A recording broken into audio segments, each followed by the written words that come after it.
Dear student, today we will see GST in trading chains. विद्यार्थी मित्रांनो, आज आपण थिअरीचा असणारा जो काही भाग जो आहे तर तो भाग त्या ठिकाणी पाहणार आहोत.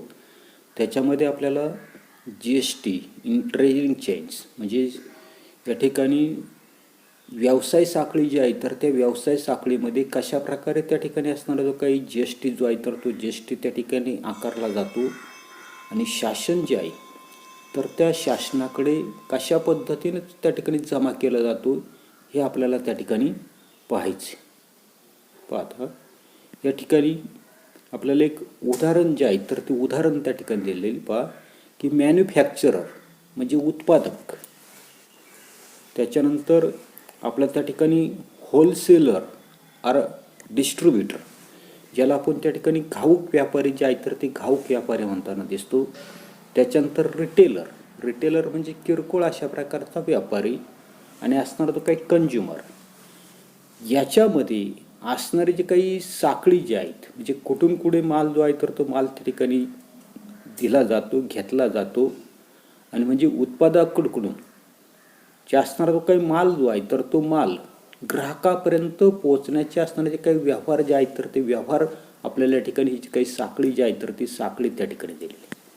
उदाहरणार्थ पहा की let us learn through an example how GST is charged and paid to the government at every stage of the trading. म्हणजे या ठिकाणी आपल्याला काय करायचं आहे की व्यवसाय साखळी जी आहे तर त्या व्यवसाय साखळीमध्ये कशा प्रकारे GST जी आहे तर ती GST त्या ठिकाणी आकारली जातात आणि ती GST आकारून शासनाकडे जमा करतात. त्याचं एक उदाहरण जे आहे तर ते उदाहरण आपल्याला त्या ठिकाणी पाहिजे.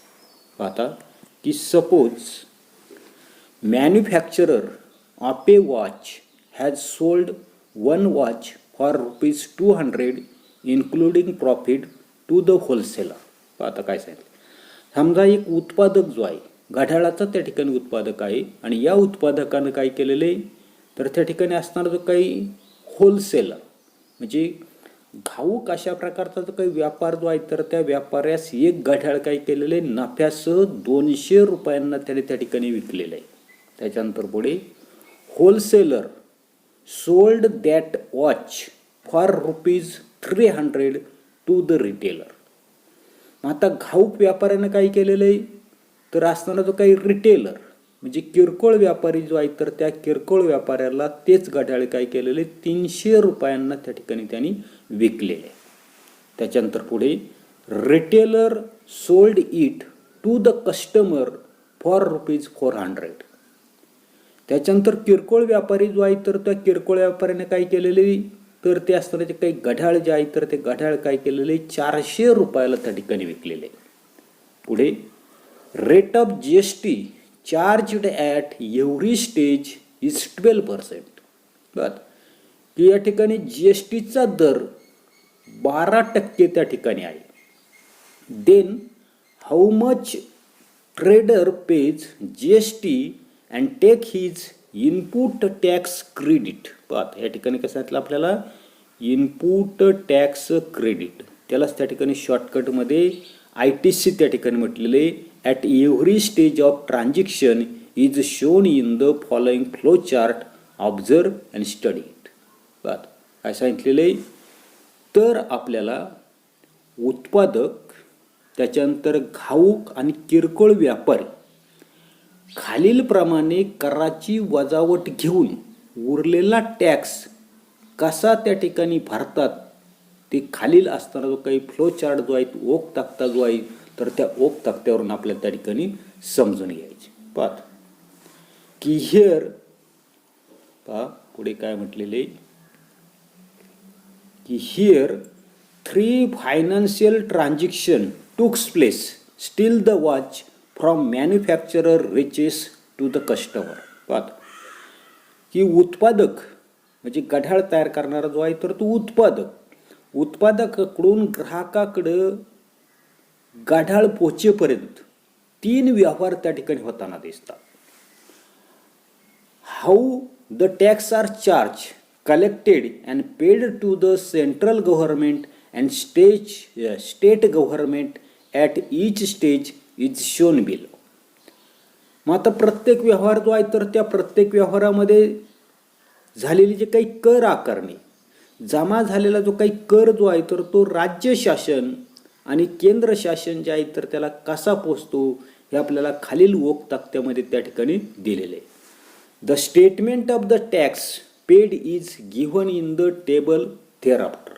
आणि या ठिकाणी त्याची संपूर्ण असणारी जी काही माहिती जी आहे तर ती माहिती आपल्याला त्या ठिकाणी ओक तक्ता जो आहे तर त्या ओक तक्त्यामध्ये त्या ठिकाणी दिलेली. आता या ठिकाणी आपल्या लक्षात येतं नसते की CGST आणि SGST म्हणजे या ठिकाणी सेंट्रल गव्हर्नमेंटचा असताना जो काही टॅक्स जो आहे तर तो 24 आणि स्टेट गव्हर्नमेंटचा 24 असे मिळून किती असणार आहे 48. बरोबर. आता खालून आपण त्या ठिकाणी बॉटमपासून त्या ठिकाणी सुरुवात करू पहा मग त्या ठिकाणी टॉपला जाऊ. तर या ठिकाणी आपल्याला मॅन्युफॅक्चरर आहे म्हणजे त्या ठिकाणी उत्पादक आहे. त्याने काय केलेले घड्याळ जे आहे तर ते घड्याळ त्या ठिकाणी तयार केलेले आणि घड्याळ तयार करत असताना त्याची असणारी जी काही किंमत जी आहे तर ती किंमत किती ठेवलेली तर त्याने 200 रुपये ठेवलेली. बरोबर. मग आता या ठिकाणी GST जी आहे तर ती GST किती आहे 24%. बरोबर. आता या ठिकाणी GST जी आहे तर ती GST 12% म्हणजे 200 रुपयावर किती आहे GST तर त्या ठिकाणी 12 आहे. 12% म्हणजे 12/100 त्या ठिकाणी असतात. बरोबर. या 2 शून्याला हे 2 शून्य गेले 12 2 एके झाले 24 म्हणजे 200 रुपयावर त्या ठिकाणी मॅन्युफॅक्चरर जो आहे तर त्याची GST असणार आहे त्या ठिकाणी 24 त्या ठिकाणी असणार. बरोबर. पुढे त्याच्यानंतर असणारं जे काही हे जे काही घड्याळ जे आहे तर ते घड्याळ मॅन्युफॅक्चरर जो आहे तर तो होलसेलरला त्या ठिकाणी 200 रुपयाला त्या ठिकाणी विकतो.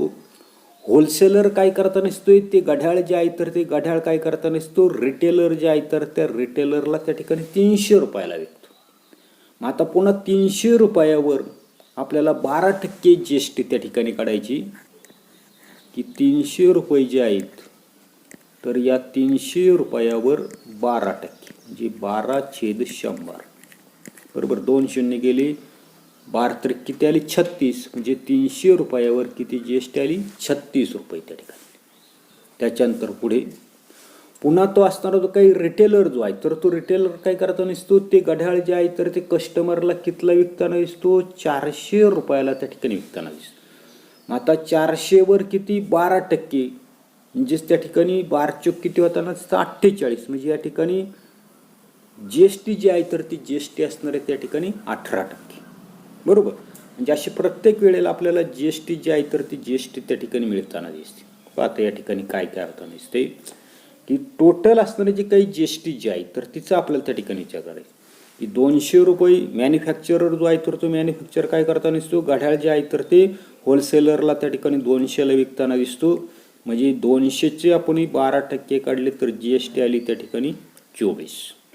त्याच्यानंतर होलसेलर काय करता नसतो रिटेलर जे आहे तर रिटेलरला घड्याळ जे आहे तर ते 300 रुपयाला विकतो. 300वर GST काढली तर ते आली त्या ठिकाणी 36. रिटेलर काय करतोय कस्टमर जे आहे तर त्या कस्टमरला घड्याळ 400 रुपयाला विकतो. 400वर GST काढली तर ते आली त्या ठिकाणी 48. बरोबर. म्हणजे अशा पद्धतीनं आपल्याला प्रत्येक वेळेला GST जी आहे तर ती GST किती येताना असते 12% त्या ठिकाणी येते. आता इथे 36 मधून होलसेलरची GST किती 24 म्हणजे किती राहिली 12 राहिली. पुन्हा या ठिकाणी होलसेलर आणि रिटेलरचा जर आपण विचार जर केला तर या ठिकाणी रिटेलर काय करताना दिसतोय तर त्या ठिकाणी 400 रुपयाला त्या ठिकाणी कस्टमरला घड्याळ जे आहे तर ते घड्याळ त्या ठिकाणी विकताना दिसतोय. आणि असणारं जो काही होलसेलर जे आहे तर त्या होलसेलर किती त्या ठिकाणी GST येताना दिसते 48 म्हणजे पुन्हा 12% या ठिकाणी. म्हणजेच त्या ठिकाणी अशा पद्धतीने आपल्याला त्या ठिकाणी टोटल GST जी आहे तर ती टोटल GST किती होताना दिसते तर त्या ठिकाणी 48% त्या ठिकाणी होताना दिसते. आता here all the 3 financial transaction टूक प्लेस इन वन स्टेट. वरील सर्व व्यवहार जे आहेत तर ते 3 वेगवेगळे आर्थिक व्यवहार एकाच राज्यामध्ये त्या ठिकाणी झालेले. And therefore 3 tax invoices were generated as follows. Each tax invoice shows the brief computation of the GST. पाहता या ठिकाणी तिन्हीच्या तिन्ही व्यवहार एकाच राज्यामध्ये त्या ठिकाणी झालेले, त्याच्या प्रत्येकाचा कर बीजकातील असताना जो काही जीएसटीची जी काही आकारणी जी आहे तर ती आकारणी समजण्यासाठी आपल्याला थोडक्यामध्ये त्या ठिकाणी खाली दिलेलं आहे. पाहतो आता कशा पद्धतीचं दिलेलं आहे. पाहता या ठिकाणी आपल्याला असणारं जे काही GST in tax invoice first transaction म्हणजे या ठिकाणी असणारा जो काय आपला होलसेलर जे आहे तर त्या होलसेलर त्याची प्राइस ऑफ द वॉच जी आहे तर ती किती आहे, घड्याळाची किंमत 200.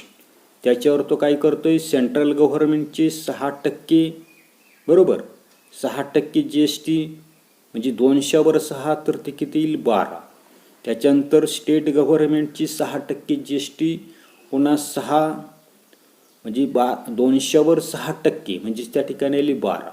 म्हणजे एकूण घड्याळाची असणारी काही किंमत जी आहे तर ती किंमत किती असणार आहे 224 रुपये असणार आहे बरोबर. त्याच्यानंतर पुढे आपल्याला दिलेलं आहे GST in tax invoice second म्हणजे या ठिकाणी आपल्याला या ठिकाणी काय असणार आहे, घाऊक व्यापारी जो आहे तर त्या घाऊक व्यापाराच्या बाबतीत त्यांनी घड्याळ जे आहे तर ते घड्याळ केवढ्याला विकलंय तर त्या ठिकाणी 300 रुपयाला विकलं. म्हणजे 300वर पुन्हा आपण 6% मागाशी काढलेलंच आहे. आता 300वर 6% म्हणजे या ठिकाणी 100 बरोबर. म्हणजे 2 शून्य गेले, 300 किती आले 18. म्हणजे सेंट्रल गव्हर्नमेंटचे 18 रुपये आणि स्टेट गव्हर्नमेंटचे 18 अशी 300 अधिक 36 म्हणजे किती झाली 336 झाली. त्याच्यानंतर पुढे आता तिसरा टॅक्स इनवॉइस असणार आहे GST in the tax invoice third म्हणजे या ठिकाणी असणारा जो काही किरकोळ व्यापारी जो आहे तर त्या किरकोळ व्यापाऱ्याचं असणारे जे काही टॅक्स इनवॉइस जे आहे तर त्याच्यामध्ये पहा घड्याळाची किंमत असणारी 400 रुपये. आता 400 रुपयावर 6%नं त्या ठिकाणी असणारा जो काही सेंट्रल गव्हर्नमेंटचा टॅक्स 6 म्हणजे तो आला 24, स्टेट गव्हर्नमेंटचा 6%नं तो पुन्हा आला 24 झाले 48, 400 अधिक 48 448 झाले बरोबर. आता त्या ठिकाणी tax invoice of the manufacturer त्याला म्हटलेले पहा B2B बरोबर. त्याच्यानंतर tax invoice of the wholesaler म्हणजेच पुन्हा काय म्हटलेलं आहे या ठिकाणी B2B म्हणजे घाऊक व्यापाऱ्याकडून काय आलेले घाऊक व्यापाऱ्याचं त्या ठिकाणी कर बीजक आहे. आणि tax invoice of the retailer बरोबर म्हणजे या ठिकाणी B2C त्या ठिकाणी म्हटलेले कारण कस्टमर त्या ठिकाणी आहे बरोबर. आणि म्हणून अशा प्रकारचे 3 असणारे जे काही टॅक्स इनव्हॉइस जे आहेत तर ते टॅक्स इनव्हॉइस त्या ठिकाणी तयार होताना दिसतील. पाहता याच्यामध्ये की trading between GST holder is known as business to business. पाहता मग अशी आपण पाहिलं काय पाहिलं की B2B म्हणजे त्या ठिकाणी GST धारक असणारे जे काही व्यापारी जे आहे तर त्याच्यामध्ये झालेला जो काही व्यवहार जे आहे तर त्या व्यवहाराला काय म्हटलं आपण बिझनेस टू बिझनेस. थोडक्यामध्ये ते कसं दाखवलं आपण B2B त्या ठिकाणी म्हटलेलं आहे. त्याच्यानंतर पुढे इन शॉर्ट त्यालाच आपण B2B म्हटलेलं आहे. Trading between GST holder and customer is known as business to customer. In short त्यालाच काय म्हटलेलं आपण बिझनेस टू कस्टमर. म्हणजे या ठिकाणी GST होल्डर आणि असणारा जो काही ग्राहक यांच्यामध्ये होणारा जो काही व्यवहार जे आहे तर त्या व्यवहाराला आपण त्या ठिकाणी म्हटलेले B2C. This is the last link in the trading chain. आणि ही जी काही असणारे जे काही म्हणजे वस्तूचं उत्पादन झाल्यापासून ती ग्राहकापर्यंत त्या ठिकाणी पोहोचते आणि त्या साखळीच्या अंतिम कडीतील जो काही व्यवहार जो आहे तर त्या व्यवहाराला काय म्हटलं आपण बिझनेस टू कस्टमर म्हणजेच त्या ठिकाणी B2C त्या ठिकाणी म्हटलेलं आहे. पाहता या ठिकाणी by fractions of the taxes paid to the government by the traders at each stage. पाहता या व्यवसायामध्ये व्यवसाय साखळी जी आहे तर त्या व्यवसाय साखळीतील प्रत्येक व्यापाऱ्यानं भरलेला जो काही GST जो आहे तर त्या GSTचं विवरण खालीलप्रमाणे त्या ठिकाणी असणार. आता कसं असणार आहे तर या ठिकाणी घड्याळाचंच आपल्याकडे त्या ठिकाणी उदाहरण आहे. पहिलं आहे तर तो बाय द मॅन्युफॅक्चर म्हणजे उत्पादक काय करताना तो सेंट्रल गव्हर्नमेंटला त्या ठिकाणी 12 रुपये टॅक्स त्या ठिकाणी देताना दिसतो, कारण त्याने घड्याळ जे आहे तर ते 200 रुपयाला. त्याच्यानंतर स्टेट गव्हर्नमेंटला सुद्धा 12, बरोबर. म्हणजे त्या ठिकाणी टोटल त्याचा असताना जो काही GST जो आहे तर तो 12 आणि 12 किती झाला, 24 रुपये झाला. त्याच वेळेला असणारा जो काही बाय द होलसेलर घाऊक व्यापारी जो आहे तर तो घाऊक व्यापारी पुन्हा त्याचा असणारा जो काही सेंट्रल गव्हर्नमेंटचा GST आहे 6 रुपये आणि स्टेट गव्हर्नमेंटचा 600 किती झाले, 12 झाले, बरोबर. त्याच्यानंतर बाय द रिटेलर किरकोळ व्यापारी त्याचा सेंट्रल गव्हर्नमेंटचा असणारा जो काही CGST जो आहे तर तो 6 रुपये, स्टेट गव्हर्नमेंटचा 6 असे झाले 12, बरोबर. म्हणजे या ठिकाणी आपल्या लक्षात येतं नसते की मॅन्युफॅक्चरर जो आहे का की मॅन्युफॅक्चर जो आहे तर त्यांनी टोटल GST पेड किती केलं आहे, 24. त्याच्यानंतर होलसेलर आणि रिटेलर त्यांनी किती केलेलं आहे, 12 म्हणजे असं किती आला, 48. पहा त्या ठिकाणी नेमकं काय दिलेलं आहे की observe that at every stage A trader has paid GST after subtracting the tax he paid at the time of the purchase from the tax he collected at the time of the sale. काय लक्षात येतं नसते की प्रत्येक व्यापारी जो आहे तर त्या प्रत्येक व्यापाऱ्यानं आपापल्या स्तरावर गोळा केलेला जो काही कर जो आहे तर त्या करामधून खरेदीच्या वेळी दिलेला जो काही कर जो आहे तर तो काय केलेला आहे, वळता करून घेऊन त्याला म्हटलेलं आहे इनपुट टॅक्स क्रेडिट.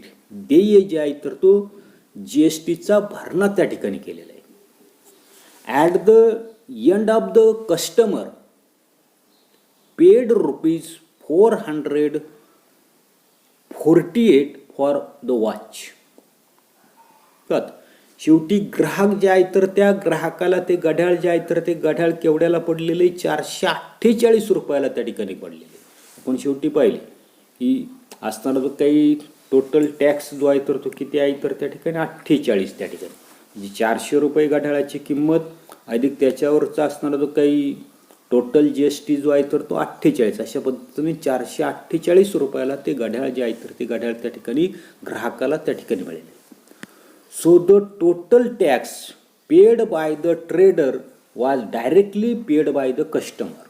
म्हणजे या ठिकाणी आपल्या लक्षात येतं नसते की ग्राहकाला ते घड्याळ जे आहे तर ते 400 रुपये अधिक त्याच्यामध्ये 48 असणारे जे काही टोटल अशा प्रकारची GST अशी झाली 448. म्हणजे त्यातील 48 रुपये जो आहे तर तो हा निव्वळ कर जो आहे तर तो कर वर दाखवल्याप्रमाणे कोणी भरलाय, प्रत्यक्ष असणारा जो काही ग्राहक जो आहे तर त्या ग्राहकानंच त्या ठिकाणी तो भरलेला आहे. येते आणि पुढे पाहता की in this case the wholesaler and retailer used their input tax as credit and got back all the GST by them. म्हणजे या ठिकाणी आपल्या लक्षात येतं नसते की GST हा जो काही अप्रत्यक्ष कर त्याला म्हटलेलं आहे इनडायरेक्ट टॅक्स. हा काय केलेला आहे तर त्या ठिकाणी कोणी भरलेला आहे, ग्राहक जो आहे तर त्या ग्राहकानंच त्या ठिकाणी अप्रत्यक्षपणे त्या ठिकाणी भरलेले आहे. आणि म्हणून पुढे पहा या ठिकाणी घाऊक आणि किरकोळ व्यापाऱ्यांनी त्यांच्या खरेदीवर भरलेला जो काही कर जो आहे तर तो कर त्यांना त्या ठिकाणी परत त्या ठिकाणी मिळताना दिसतो. त्याच्यानंतर पुढे what is input tax credit. पहा काय म्हटलेलं आहे या ठिकाणी, what is input tax credit. त्यालाच त्या ठिकाणी आपण काय म्हटलेले ITC म्हणजे खरेदीच्या वेळी दिलेल्या कराची असणारी जे काही वजावट किंवा त्यालाच त्या ठिकाणी इनपुट टॅक्स क्रेडिट निविष्ट कराची जमा त्या ठिकाणी म्हटलेली. पहा की GST is levied and collected at every stage of trading from manufacturer to the consumer. का की वस्तूचं उत्पादन केल्यापासून ती वापरणाऱ्या ग्राहकाकडे पोहोचेपर्यंत मधल्या प्रत्येक व्यवहारामध्ये काय केला तो GST जो आहे तर तो GST त्या ठिकाणी आकारला जातो. When the trader pays GST at the time of the purchase, it is called input tax. हे लक्षात ठेवा काय सांगितलेले की when the traders page GST at the time of the purchase it is called input tax. वस्तू विकताना व्यापाऱ्याने गोळा केलेला जो काही कर जो आहे तर त्या कराला काय म्हणतो आपण त्या ठिकाणी आपलं काय म्हटलेलं आहे, इनपुट टॅक्स त्या ठिकाणी म्हटलेलं आहे. And collects GST at the time of the cell which is called the output tax. म्हणजे या ठिकाणी वस्तूचं उत्पादन केल्यापासून ती ग्राहकापर्यंत पोहोचेपर्यंत असणारा जो काही प्रत्येक व्यवहार जो आहे तर त्या प्रत्येक व्यवहारामध्ये काय केला तर GST त्या ठिकाणी आकारला जातो. आणि ज्या वेळेला हा जो काही ट्रेडर जो आहे तर तो ट्रेडर काय करताना असतो, pays GST at the time of the purchase it is called the input tax. आणि he collects GST at the time of the sale. विक्रीच्या वेळेला सुद्धा तो काय करताना GST त्या ठिकाणी काय करताना असतो, गोळा करताना असतो, तर त्याला म्हटलेलं त्या ठिकाणी आउटपुट टॅक्स. बरोबर. म्हणजे वस्तू विकताना व्यापाऱ्यानं गोळा केलेला जो काही कर जो आहे तर त्याला म्हणायचं आउटपुट टॅक्स. त्याच व्यापाऱ्यानं वस्तू खरेदीच्या वेळी दिलेला जो काही कर जो आहे तर त्या कराला म्हणणार आपण त्या ठिकाणी इनपुट टॅक्स येते. त्याच्यानंतर पुढे पहा की at the time of paying GST to government a trader deduct the input tax from the output tax and pays the remaining tax.